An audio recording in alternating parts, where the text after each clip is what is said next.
الحمد لله رب العالمين والصلاة والسلام على أشرف الأنبياء والمرسلين أما بعد.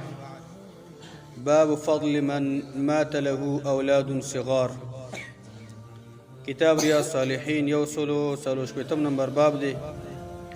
باب دی په باره د دې کې چې د هغه چا فضیلت دی چې د هغې ماشومان چې هغه بلوغ ته نه وي رسېدلی او هغه وفات شي، چې هغې ته الله تعالی څومره اجر ورکوي.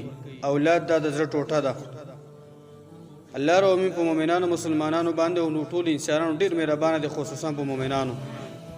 کله چې د مؤمن مسلمان اولاد مړ شي او هغه بلوغ ته نه وي رسېدلی، د هغې فضیلت بیانېږي د یو څو حدیثو کې.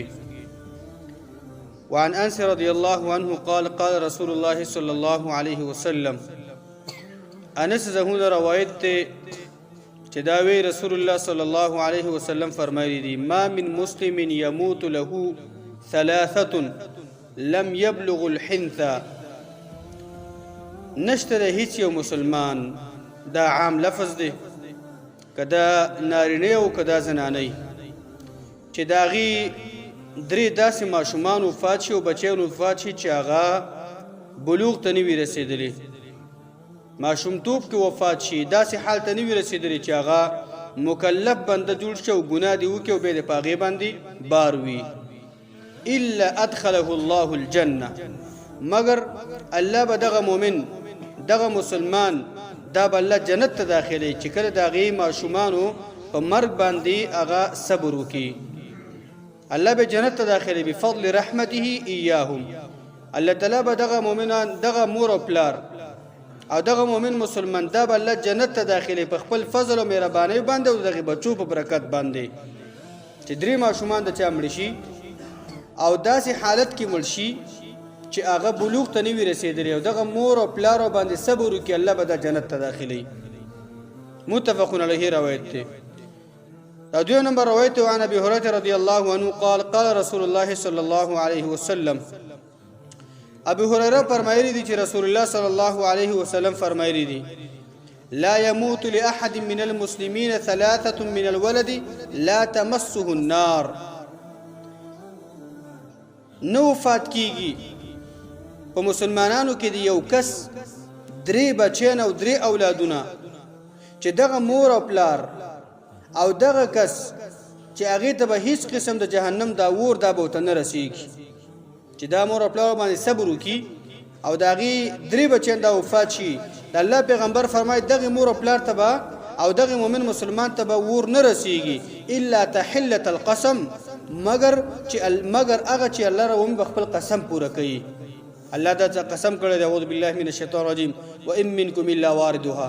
هر یو کس دا په تاسو کې هغه پل صراط، هغه پل چې الله تعالی د جهنم په شا باندې ایښودی دی، په هغې به هر یو کس د انسانانو تېرېږي، هر یو کس به تېرېږي.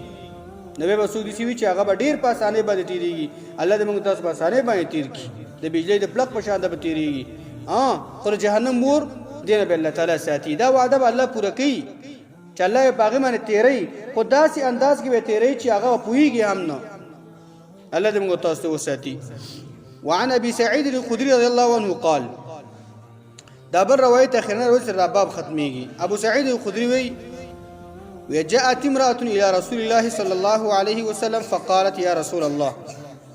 وی وزنانا د رسول الله صلی الله علیه وسلم تراغله ورته ویل: د الله پیغمبره ذهب الرجال بحديثك. اې د الله پیغمبره دا خلک تا سره کینی او د تا نه دغه شانته خبرې وړي، دیني خبرې تا نه نقل کوي او بل وړي. فاجعل لنا من نفسك يوما نأتيك فيه تعلمنا مما علمك الله. اې د الله پیغمبره زمونږ د پاره دغه شان د خپل ځان نه یوه ورځ وټاکه چې مونږ به تا ته په دغه ورځ کې راځو او ته به مونږ ته زده کې او تعلیم به راکړې د هغه څه چې کوم الله تا ته ښودلی دي، کومه وحی چې الله تا ته ښودله هغه به مونږ ته بیانې. دا سړي همیشه تا سره کینی او دا سړي همیشه تا نه دین یادوي، سړي خو د مونږ نه مخکې شو.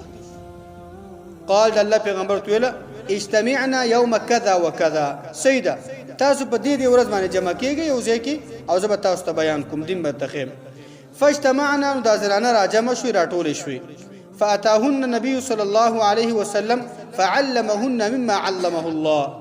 نو د الله پیغمبر صلی الله علیه وسلم هغوی ته راغی او الله د پیغمبرو ته ښودنه وکړه او تعلیم یې ورته هغې څه وکړي چې الله ورته کوم تعلیم د الله خپل پیغمبر ته ورکړی و هغه څه ورته وښودل. ثم قال به ورته ویل ما من كنا من امرأة تقدم 3 من الولد إلا كانوا لها حجابا من النار. یا زنانو دا واورئ چې تاسو کې هیڅ یوه داسې زنانه نشته دی چې هغه په دې خپل ژوند کې 3 بچیان دا ولیږي، یعنی داسې ماشومان د هغې وفات شي د دې په زنانه په ژوند کې چې دا ماشومان لا بالغ شوي نه دي. الا كانوا لها حجابا من النار، مګر دغه بچیان به د دغې مور دپاره او دغه زنانه به دپاره به د جهنم د اور نه به پرده شي. الله تعالی به دغه مور د جهنم د اور نه به ساتي. څومره عظیم زیری دی. فقالت امرأة، یو زنانه د الله پیغمبر ته ویله واثنین، ای د الله پیغمبره که د کومې مور 2 بچیان وفات شي. فقال رسول الله صلی الله علیه وسلم واثنین، د الله پیغمبر ته که چا 2 وفات شي که 2 وفات شي هغه به دغه شانته هغه مور چې هغه صبر وکړي هغه د الله نه پې اجر وغواړي، الله تعالی به دغه شان دا بچیان به څه کړي، دا به الله تعالی دغې مور دپاره د اور د جهنم نه ډال کړي. یعنې دې روایتونو مقصد دا ده چې اجر او ثواب د هغه چا بیان شو چې د هغې ماشومان وفات کېږي، د هغې ماشوم بچی وفات شي، هغه 2 وفات شي، 3 وفات شي، 1 وفات شي، او خدا په هغې باندې صبر وکړي او هېڅ قسم دغه شانته هغه هسې بده خبره ونه کړي، د الله په تقدیر اعتراض ونه کړي، شکوې ونه کړي او په هغې باندې صبر وکړي، د الله نه اجر څومره عظیم اجر دی. الله وایي زه د اور نه بچ کوم په دې باندې. او دویم فضیلت پکې دا دی چې دغه شانته زنانه ګوره تپوس د دین د مسلو کولی شي، زنانه دا په دین باندې ځان پوه کولی شي. زنانه ول دا په کار همیشه نه چې زنانه به صرف روټۍ پخوي، زنانه به صرف بچی راوړي، زنانه به صرف ستړی ستوماره زندګي به نه، زنانه ول په کار چې په خپل ژوند کې د ژوند څه برخه راواخلي او هغه دې زده کړه ته ورکړي، که هغې واده کړی که هغه واده نه کړی، نو دې ته توجه دغه شانته په کار دی که زنانه مطالبه وکړه. الله پیغمبره موږ هم حق لرو چې موږ ته دین وښیي. الله پیغمبر صلی الله علیه وسلم له مکمل حصه ورکړه، الله پیغمبر ورته هغوی ته به دین ښودو. او بل دغه شانته دا خبره به بیان شوه په دې حدیثونو کې چې دا حدیث اخرانه چې کوم ذکر شو دا دلیل دی په دې باندې چې د مسلمانانو ټول بچي دا جنتین دي، مسلمانانو ټول بچیان دا جنتین دي.